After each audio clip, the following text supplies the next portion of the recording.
This is Busted Pencils, fully leaded education talk. Here are your hosts, Dr. Tim Slecker and Dr. Johnny Lupinacci, educated educators talking education. There it is, Friday, Busted Pencils, fully leaded education talk. Educated educators talking education. The number's 855-752-4842. We want you to talk education with us. Well, mostly, though, debate. Yeah, we'll do a little bit of talking first before we get into that. But just so anybody, if you're ready, you want to call in, yes, tonight is going to be about the debate. Absolutely. Give us a call because we're going to chop it up and talk about it. But Tim, come on, man. What day is it, my guy? It's TGIBPF, man. Thank God it's Busted Pencils Friday. That's what I'm looking for because I look forward to every day on Busted Pencils. And you can listen to us here on Civic Media, or if you're downloading the podcast, you can get that at the Civic Media website or wherever you get your podcasts. But Tim, I always look forward to our chopping it up, talking about the week. And man, I'm with you. It would be bonkers to not be talking about what was bonkers last night. But before we even get into that, hopefully, if you're local to Madison, or maybe you were up north and the great state of Wisconsin, then you got to maybe kick it today or even yesterday during the debates. You got to throw back some brews at Minocqua Brewing Company. Big time advocates for public education and strong advocates for democracy, back in the Democrats. But I'd love to hear what Kirk at Minocqua Brewing Company and the Minocqua Brewing Company, crew are all thinking about today too. But anyways, they're the most sued brewery in America.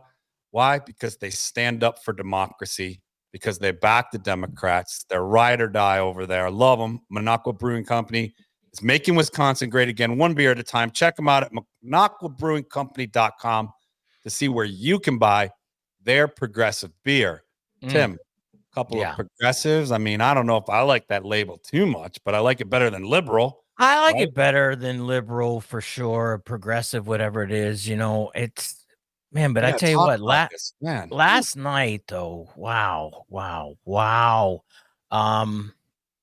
The debate, public education. Okay, Johnny, we had two bets though going into the debate. Have two bets. We had two bets, and you I think you're being a little lenient on giving me a little bit on one. I mean, yeah. So one of them was because we had a great guest on this week, Alan from Student Loan Forgiveness. And, Alan's also running for president. So we have a presidential debate. Why not have our boy Alan on? Exactly. But regardless, we had some great discussion around student loan forgiveness and the bump in the road that the Biden administration hit this week, right? With Steadfast, a lot of forgiveness that they were really working on. So that hit a bump in the road, and we were talking about it because I was bummed. Because I got the letter and the email. It says, stand by, you've been in line for some forgiveness and you're more than eligible, but hang on, because there actually is a bump in the road and there might not be any more forgiveness. So I was bummed. We talked about it related to it because we said, hey, there's a presidential debate this week. We're looking forward to what happens. It's kind of like saying looking forward to see a car crash, but we talked about it and we had made a bet. Over under. I went with the under. There would be no discussion of student loan. He's like, come on, I think that they're going to talk about it. And lo and behold, tiny mention from Uncle Joe. Sliver. Uncle Joe got a tiny sliver. Yeah. And then the other one, though, too, is I said there is no way that this debate will not have a very specific education like you were talking topic. It's like there's got to be, the moderators are going to hit them with an education question because there's been so much going on, particularly around education, particularly Trump and the 2025 agenda doing away with the Department of Education. I thought that would have been a really rich question to ask. Johnny, you said, no, they're not even going to touch it. Oh man, what do I owe you now, dude? No, I mean, I think we're even. I mean, okay. I think you're giving me a little on the student loan. So hey, man, I'm a kind bookie. If I'm the arranger of this political betting ring that we've created here at Busted Pencils, place your bets here, right? Text them in to civic media, right? The books are open, but the under was that they wouldn't talk about student loans. And lo and behold, Uncle Joe brought it up kind of coherently in connection with inflation and the economy, which he's not far off on. That's why I'm going to give it to you, because if we're going to piece together, his contributions, which sadly is what we have to do, but to piece together a real slow start and a kind of like, okay, I get what you're saying. But it wasn't very spirited, and it wasn't very encouraging in terms of like, hey, we got a Democrat here who's a strong advocate for democracy. I believe he has that in him, but I don't know, man. I don't know. I believe he might have had that in him. Maybe that's the way to put it. But I mean, I'm not saying anything like he doesn't know what he's doing or he's not coherent. It's just the oomph and the enthusiasm that I would have hoped a candidate would have to go up against somebody like he who shall remain nameless, as often as I cannot say that dude's name. TFG, right? Man. Yeah. I would have hoped for Uncle Joe, like 15 years ago, maybe even 8 years ago, Uncle Joe from the Cookout, the guy who was like, let me tell you, we got this. Like, get me in there. Scrapper from Scranton. Right. But, he did bring it up in connection. And I believe this is true because we've talked about it with Alan, and you and I have talked about it on here, that the economy is rough for most people right now, unless you're like, a multimillionaire, billionaire, or, international corporation, multinational corporation. You're feeling the squeeze, right? It's not strong economic times. And so, Joe's talking about that. And then in connection, he did bring up student loan because, as Alan reminded us, 85 million some folks cannot pay their student loans currently. That's not how many are in debt from student loans. That's just how many people are currently, underwater. Right. And some of the reasons why. You can go back and grab that podcast from earlier this week, or any of the ones where we have Alan on and we talk about, let's get down into the nuts and bolts of student loan forgiveness and specifically student loan debt. So he brought it up. So I'll give you that because I think the intention is there, and intentions are a starting point. I would hope for more, but intentions are a starting point. And then my big victory, they didn't bring up anything K-12, but I told you with absolute certainty to bet on the under with me on that. You took the over because you were optimistic, and I love that optimism. But sadly for Republicans or Democrats, education is never really a big issue that swings or determines an election. And that's part of what grinds your gears, Tim, and mine, and why we have this show and why we hammer away at it is because it ought to be. It ought to be the number one driver. Yeah, no, I'd say, but Johnny, let's just say Sherry from Horicon got to say, she's like, hey guys, I'm riding with Biden. He has been doing a great job. Okay, Sherry, you might be a little upset with me by the end of today's show, but he maybe.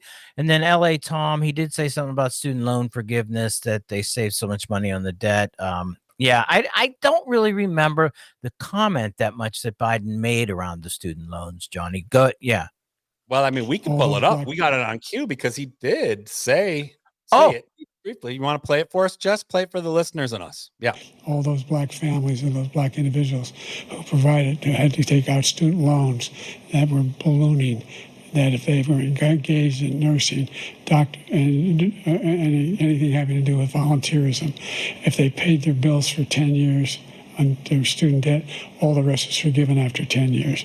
Millions have benefited from that, and we're going to do a whole lot more. Okay. So, that's what I'm giving Yeah. All right. Yeah, I must have somewhere in the just shut down and stopped listening because I was like, oh man, I hear that all the time. Sherry's like, never Republican. Sherry, and I definitely am with you. I'm not going in that direction for sure.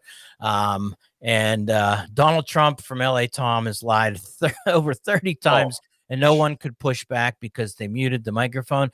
But even that, LA Tom, and I know you're listening, nobody's surprised by that. Like, that wasn't something that people went, oh my God, can you believe Trump lied? It's like, no, that was what he was going to do when he was coming in, so it's not a shocker that Trump was Trump.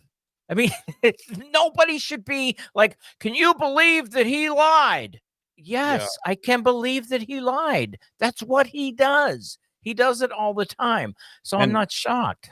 yeah, Tim, and overall, just a low moment for American politics.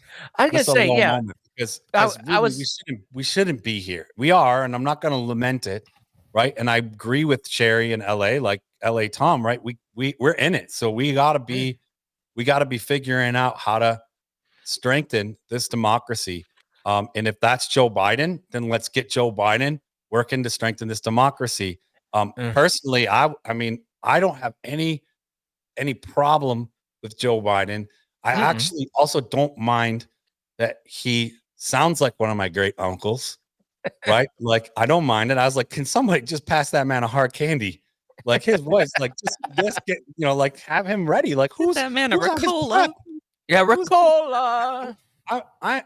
I'm not nearly as veteran as Joe Biden, and I know for class I need to have some hard candies in my pocket. I mean, that's old man knowledge. I'm not that old yet, but I gotta have some hard candies ready to go, right? And I know that it's not the best on the mic because clanks around in my teeth, but we're familiar with that, right? Yeah. We're familiar with Uncle Joe, with Joe, the man of the people. And I saw a presidential candidate held to a kind of standard that didn't feel like it fit him. To me, it didn't feel like it fit him. And that's all to say, like, man, I can't even, he who shall remain nameless, I cannot even fathom T- for a moment. And in fact, I TFG. put a lot of energy and compassion and empathy into lots of chats I'm in, lots of discussion boards, lots of spaces where I'm talking to people who are really excited about Donald Trump running for president. And I have to say to him, like, how? And one of those points, Tim, one of those points is absolutely it, that how could we have a leader we can't trust? And then I have to ask them, do you trust people who lie to you? And they say no. So I'm trying to figure out with compassion and empathy where the Donald Trump supporter logic is in having a leader you can't trust. And that means, do you trust people who repeatedly lie to you?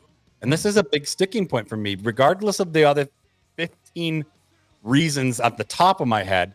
This is an awful candidate. I can't get myself to trust someone who lies. Tim, more when we come back. Listeners, give us a call. Busted Pencils.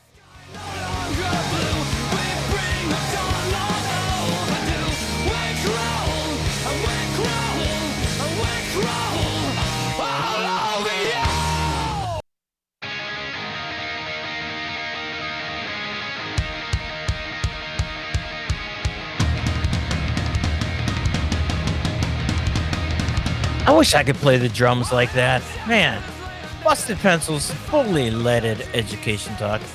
Educated educators talking education and talking presidential debates last night. Yeah, TFG, as they call him, and Uncle Joe last night trying to have a conversation that it was supposed to inspire us about the future of democracy. I was saying during the break, and Jess went even a little bit further, but Johnny, 10 minutes in, and I was texting you, it, and like my heart sank truly into my down to the bottoms of my feet, and I just went, this is over. And I don't mean the debate. I meant that I absolutely went, this is over. People see this tonight. And anybody who was on the fence, and I'm saying this on the fence, all of the rabid Trump voters, they're doing what they're going to do. Okay. So doesn't matter, even if Biden would have came in 30 years younger and old and that fighting Joe, it wouldn't have mattered. Doesn't matter. Okay. So, because that's not going to change.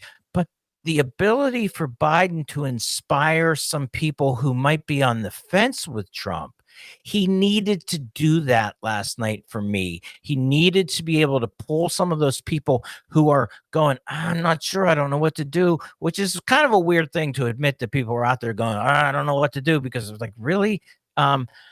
But I just saw that and saw those voters just going, they're not going to vote for TFG, but they're not going to vote.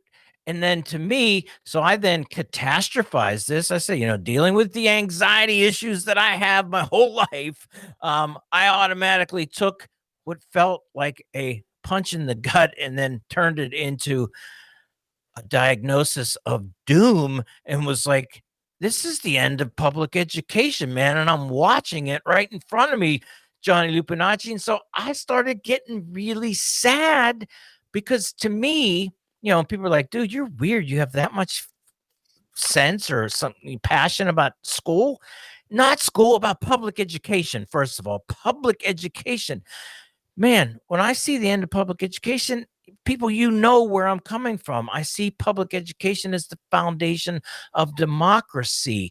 And so it's not just about Friday night football not going to be around. That's be a problem, but it's about public education because that's the end of democracy. And if Uncle Joe was going to be the advocate for democracy, man, he just didn't do it at all. And I got really, really sad last night. Well, Tim, I mean, I've told you, I'm not going to say told I you. know, So, I but I've know. told you.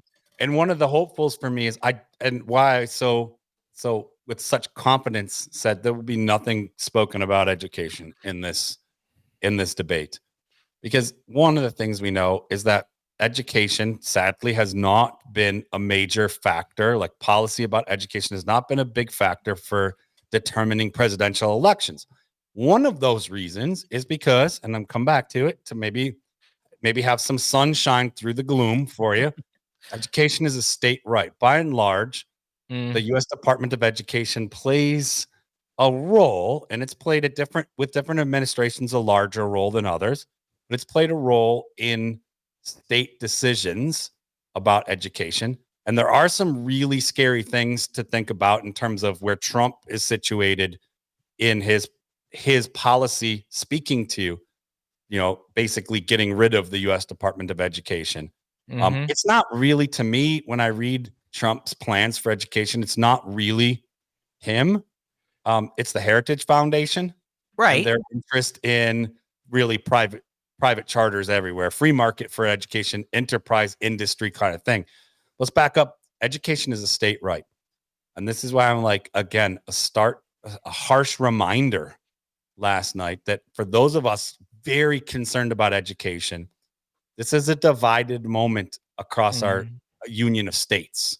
But it's so important that in our states, and we need to support other states too, but in our states, that we advocate fiercely, we advocate strongly, we make sure that candidates speak truth to power when it comes to supporting public education.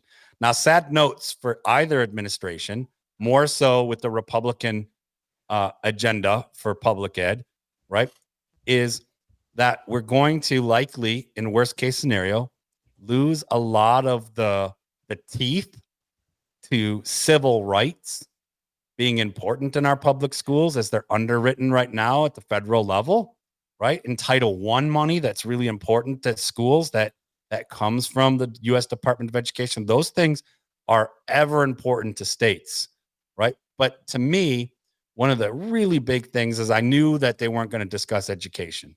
I really did. And I'd be frustrated with that. We've been talking about that since the earliest presidential election I can remember. But Right. what I did hear is really scary stuff on other things that are really important to the kind of democratic citizenship good public schools teach in support of. Right. I saw blatant disregard for peace in this world. I saw a blatant disregard for civil rights, for equality, for addressing all kinds of ways that we as a country can be stronger and better. I saw flippant disregard from the former 45th president of the United States. And that to me already was like, there's no way I can be won over by, the support of this individual. I just can't see myself going there in any instance. However, I did hope for more things from this debate that didn't deliver. And there were some big takeaways for me coming out of it. So there were some big takeaways. But Tim, I'm there. I'm with you. I'm saying, well, remember, listener and Tim, that state education is a state right. And I hate to say that because I'm not saying so. Forget about Oklahoma, forget about Texas, because we have strong allyship with all public schools everywhere. But I get it though. But I know, and I know it's a state right and things. But the whole idea too, then you're starting to really, rely, and it really is. Again, it is. There's no federal in the U.S. Constitution, no mention whatsoever of education. Go to the state constitutions, and every state constitution has public education in there. So you're right. I get that. It's just the whole idea, the signaling. And I said, I don't think that Trump, gained any Biden supporters and brought them over or anything like that. It's just that the non-participating people who might come out to vote, if they were looking for a reason to be inspired to vote last night. And I would say people going like, Trump's lying wasn't enough to inspire you to get out there and vote against him. I think so. But for other people, man, the mumbling Joe, not fighting Joe, but the mumbling Joe, this, kind of like, whoa, where are you going with that conversation, Joe? Joe, I think you just answered 3 different questions at the same time. I'm not sure that's the way it works. It was rough. And so TFG, I don't think he won anybody over. I'm concerned that Uncle Joe might have lost some people that matter. And then those people that matter, and if Joe loses and TFG wins, I don't know. We'll talk more about it, though. Give us a call, 855-752-4842. Somebody call and tell me to calm down, Tim, and help me out, everybody. Help me out. Busted Pencils when we get back.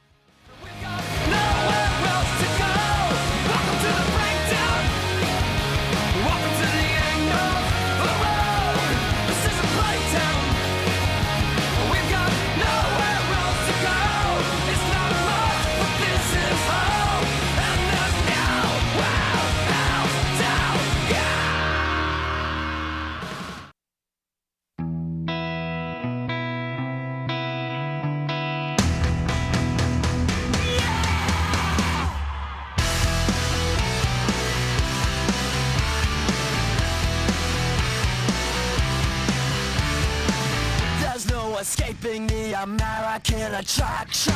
That's for sure. The American attraction. Busted Pencils, they go together. Yeah. Fully leaded education talk. Educated educators talking education. Well, this time tonight, Friday, TGI, BPF. Thank God it's Busted Pencils Friday. But we got to talk about the debate. 855-752-4842 is the number if you want to call. Johnny, what happens with these debates, and I guess at this point now, if your listener knows that Tim was sad and tears and all those things, and probably over dramatizing the pain that I felt, but that's what I do. I catastrophize everything because that way, when it actually turns out to be not so bad, I feel better. So understand that there's a very dysfunctional way of dealing with my anxiety, and I've learned it at this point now, and I do the catastrophe. But it always comes up though after the end of a debate, well, who won? And you know what? Nobody won, but I can tell you this, Johnny Lupinacci. I tell you who lost. The American people. The American people. We lost last night from both of them, Johnny. Both of them. Big losers, the American people. That's where I'm putting this, Johnny. Well, it's a letdown to the great American people. I would say they're not losers. They're winners out there. Okay. Who constitute this democracy. They lost because they deserve more. And that's for both. Like whether you're a Republican or you're a Democrat or you're another party, which those other parties don't even seem to exist at the presidential level right now or are acknowledged in a way they ought to be. But, that's who loses out is that aspect, the core value of democracy, that is popular sovereignty. We, the people, are the government of this country. And so we are let down by the presidential candidates, by both sides. You know who else got I feel kind of the bad end of the debate? Alley cats, Tim. Alley cats You is have like, the morals of an alley cat. What? yeah, let's play it one more Yeah. time. Let's play it You one Say more that have time. the again. morals of an alley cat. Come on, Joe. Like, poor alley cats. I mean, like, I would prefer that an alley cat be running at this point instead of, he who shall remain nameless as little as often as I cannot have to say his name. An alley cat would be, a big improvement. And so those are things that stand out to me, Tim. And as we get into this, and we're talking. Whoa, there it is. As true as the There bell it- rings, Tim. You know what that means? Democracy in action. And I was just thinking, as we were having this conversation, and you were sharing your sadness, and you were talking about this, and we're chopping it up, and we're being critical. Our freedom and the important civic responsibility we have to be critical, right? To speak truth to this, to say, hey, who's not served here is the people of the United States. Right. That is democracy in action. The fact that we are free and, in fact, protected to have these conversations. This is really important. It's really important in connection to what I'll say some of your catastrophizing fears are, is the rise of tyranny. And in a fundamentalist state, which I truly believe is the interest of Trump's following. I don't think it's Donald Trump's. Yeah, that's a whole other interesting. Yeah, you're right. But I do believe there is like a real push for a fundamentalist state forming here, an authoritarian state that is not democracy. And I feel like if we're going to catastrophize at all, that's what's at stake here. When when you hit a low point in your politics, it's a litmus test, and it's telling us that American politics have gotten really vulnerable to fascism and tyranny, and to the rise of a fundamentalist state. And people from around the world who live the horrors of being in a fundamentalist state can tell you, right? This is what it's like. This is what it's like when at certain point, the no choice, but you have to make a choice, and it's it's catastrophe either way. That's a real indicator that we're vulnerable to the loss of that democracy in action, Tim, that we're even expressing our right and our protected freedom to have this, as well as it being a responsibility for LA Tom to text in, his political views, for Sherry and Horicon to say she's riding with Biden. These are all really important things for Kirk at Minocqua Brewing Company, to countersue the people who have attacked his business because of their progressive views. That freedom is at stake in these elections. And so that's something I couldn't help but not highlight. That's an awesome. Yeah, what a democracy in action point there, Johnny, because you point this out and say, and I'll just bring it back to, and that is why it's so important when we talk about public education, not schooling, but public education, as you said, the preparation to be a citizen, to be a critical citizen, to engage in conversations like you and I do here every night with Jess and Anya, with LA Tom, with Joanne calling in, LA Tom, always appreciate that, all of those, that when we potentially lose a true commitment to formal, and even that word, I'm not sure I like using that word, but a commitment to public education, when you say, and you see that I don't think Donald Trump himself is actually an authoritarian himself. I don't, but his people and I see those people being in that realm of going, we need to shut down this critical thought. And so when you look at where we've been, particularly over these past 2 years, with the attack, and in fact the legally going after teaching the truth, critical race theory, people are like, no, we're not going after the truth, Tim, we're going after critical race theory. No, that's going after the truth. Sorry. Okay, you cannot and we're going to outlaw this stuff. There is truly, Johnny, what you say, a rise of a push towards a totalitarian, authoritarian state. And for me, the only pushback on that is a thriving public education system that realizes its core is preparation for democracy, understanding that. And maybe that's part of it too, is that I'm here going, and it doesn't do that right now. Public education falls really, really short at actually doing what I'm trying to say. However, it still is the only possibility that is charged with making that a potential reality. And so that's why I hold on to it with such my own fundamental kind of rigor. It's like, I can't let this one go, dude. Yeah, man. I'm with you. And I'm gonna share. I'll do an overview, and I'm just gonna share like my big takeaways Yeah, there you from go. the overall debate. And then I'm gonna land on one that is the most troublesome to me, Tim, is the scariest thing. And I very rarely hyperbolize, and I'm gonna on this one. The big takeaways. First, I can get over it. Joe was meh, not even mid for me in terms of things, but I can get over that. That's an issue in the Democrat Party.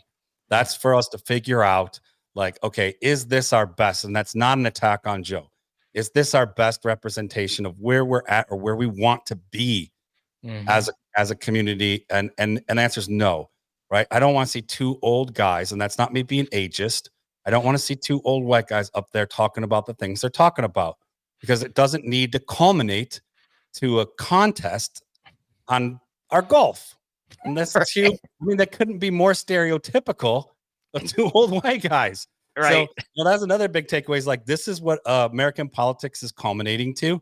The other big one is like, I kind of was really like cringing, but also experienced some sadness around insensitivity to the horror and tragedies of war. I mean, we have some serious suffering going on in the world and in our own communities.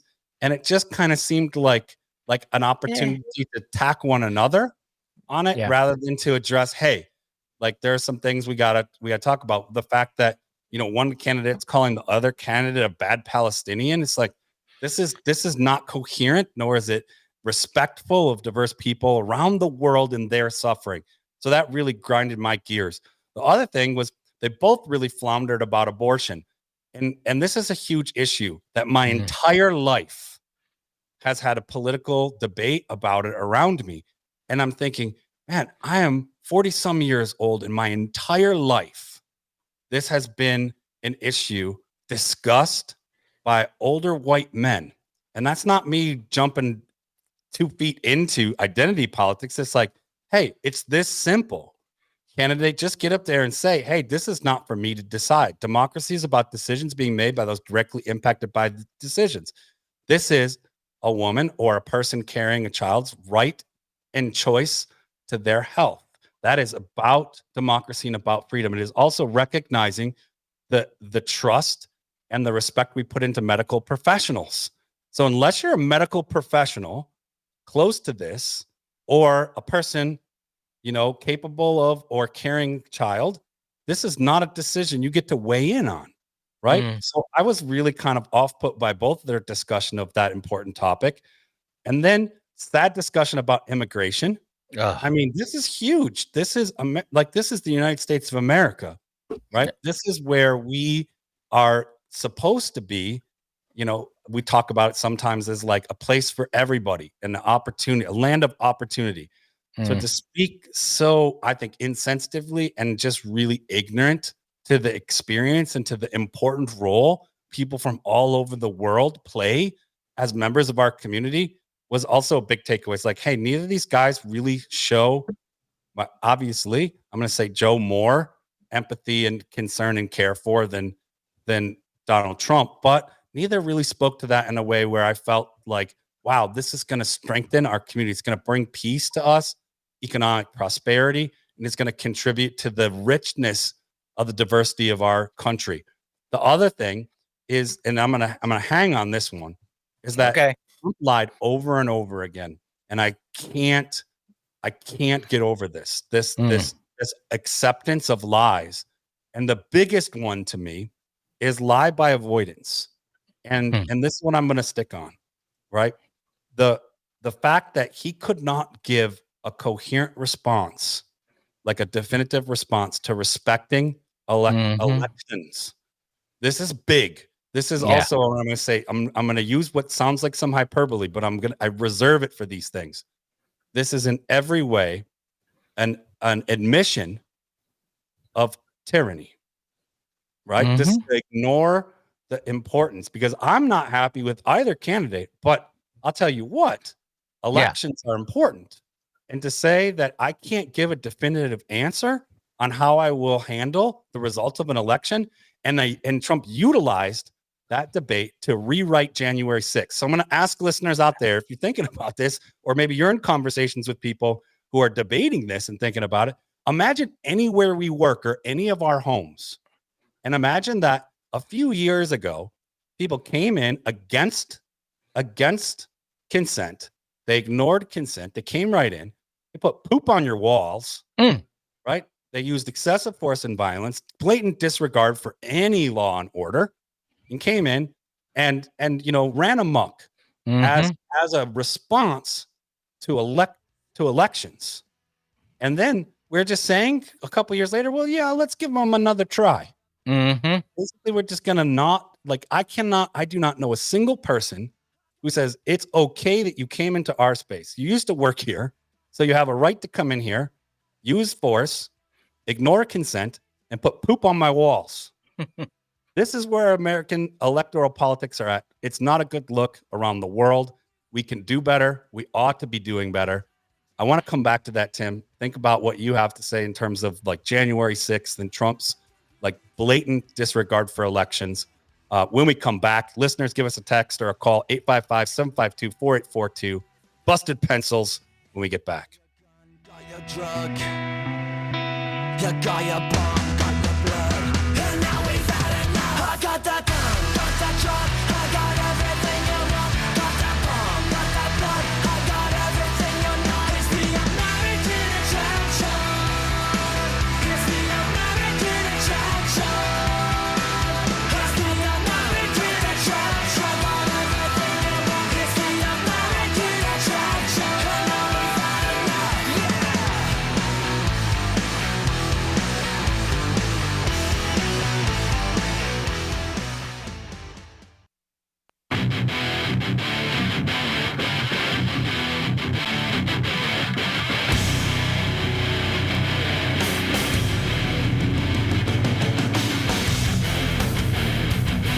enough. Busted Pencils, fully leaded education talk. Yeah, it's the last segment. You know that coming in there. Little 7 dust. School's out. 855-752-4842. Truly a democracy in action total episode here tonight, Johnny. I mean, from the very beginning here, truly putting on an incredible display of what it means to be a citizen, to be actively participating. And Johnny, man, you got some admirers out there. You beautiful orator, you could not have put it better. Somebody from out there putting that down. Johnny, preach it, Johnny. Preach it, Johnny. Hey, yeah, man, dude, you were dropping some real passion there, and it came off. And yeah, you really laid it out. I appreciate you, man. I appreciate you too, Tim. And again, back to our democracy in action point today. I hold high regard and value for our freedom and the protected right to have this conversation. And I'm emphasizing that because that is one of the things that is at risk. Tim, a couple years from now, we could be in a lot of trouble for having this conversation. So I very rarely hyperbolize this, but that's the kind of thing. Too much is at risk. We have to figure out how we can do better for one another, for ourselves, and for our communities. And that's the bedrock of democracy, where we learn to do that. Schools, that's why we're here having this conversation. That's why every time. Yeah, we do this all the time. People are like, it makes me think to people going so you guys have a daily talk show about school? No, we have a daily talk show about democracy that happens to be contextualized within what we call public education in this country, where all of these issues about what it means, just say to be an American, to be a citizen, to have the critical capacity to look at the way things are and to call them out and to say, that's not what's happening here. And to say, I'm sorry, TFG, that's a lie, because that was the other thing, Johnny. You put that out there. I mean, the continued lies by TFG is just it's enough to make you go, this is truly saying where, and I'll come back to this from the education standpoint. What a horrible, horrible, horrible role model that we have right there in that.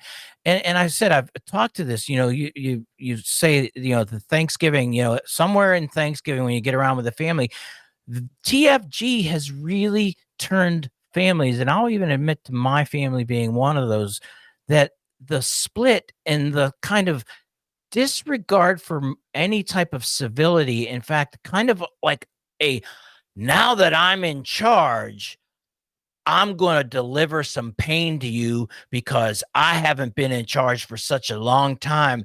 And our guy, all the time, he's up there, he takes no prisoners. And I like that. He's the kind of mean SOB that I really want to be. And now I can be.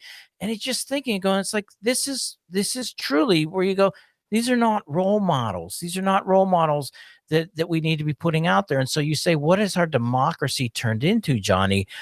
And the whole idea that we had a debate last night with two people, a debate for two people, for 300 million plus citizens, there are only two people who can represent the views.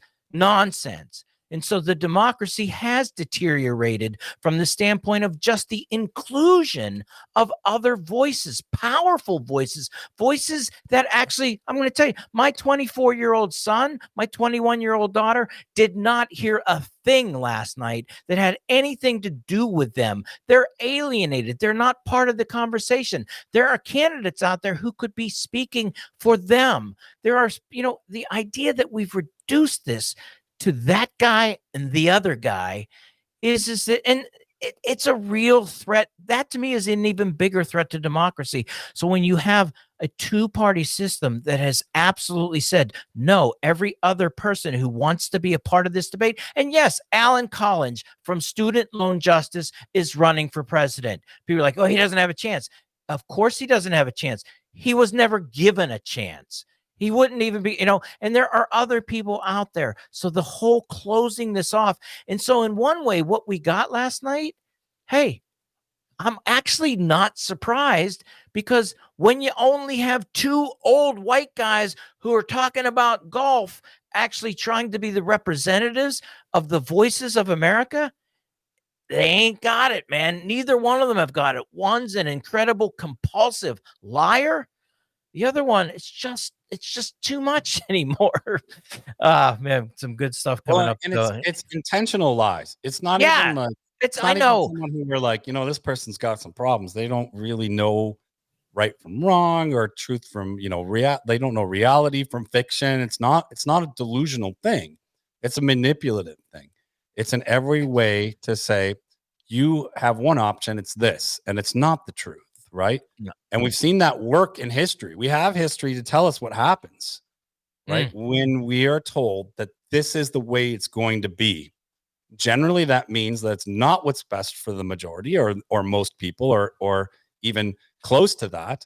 It means like, hey, I'm about to do something that you're going to be against, but you're not going to have much opportunity to say anything or do anything about it.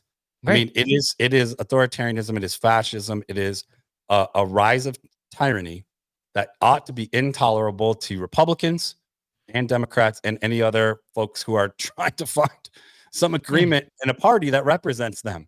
Because right now it's like, whew, this is like I said, a low point in American politics. I don't know where I belong, to be honest. I mean, I know where for sure I am absolutely not. And so in that sense, but who wants to talk about even me? And I'm 57 years old. Okay. I'm not a young guy either, but man, I feel like they're not talking about anything that has to do with me.